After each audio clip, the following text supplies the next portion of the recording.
Well, May was diagnosed with Alzheimer's disease about 4 years ago when we were on holiday in Australia. She went in hospital because she developed some bowel problem, and they took her in, and we didn't think she'd be coming out.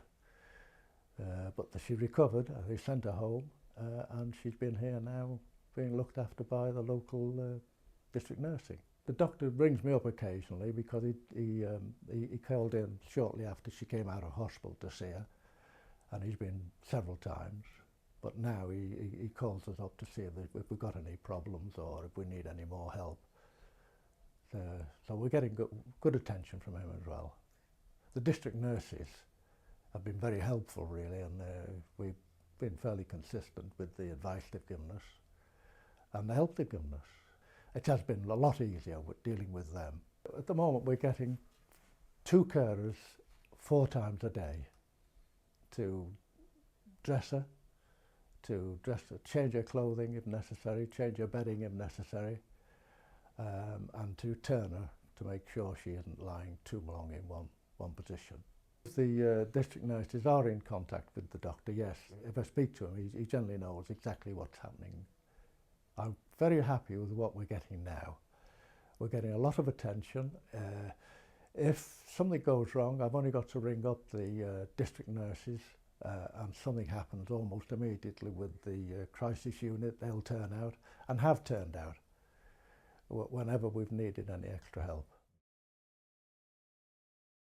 The thinking starts around Mrs. Smith, who's basically a patient, largely elderly, with complex needs, and we've been addressing the puzzle of how do we make services for Mrs. Smith better, how do we get them to her more quickly, how are they more integrated, and how do we cut out steps in the process of helping her to get her needs met. And in the formation of the Care Trust, there was a very strong pressure from frontline staff saying to the council and the NHS that we could do this better if we were running a single system together, an integrated management structure, and put the 2 budgets together, so that we weren't all the time thinking about what was Mrs. Smith's health need and what was Mrs. Smith's social care need. We were just looking at meeting her needs, whatever they were. And the number of steps that a GP or the hospital or the patient or their family, the number of steps that people have to take to get what they want has been much reduced. We've got a system of coordinating that work through health and social care coordinators, which is a role that we've developed here, which has worked very, very well. It won an HSJ award in 2008, and we're really proud of that, and it's a pivotal part of how you actually coordinate the care arrangements for Mrs. Smith.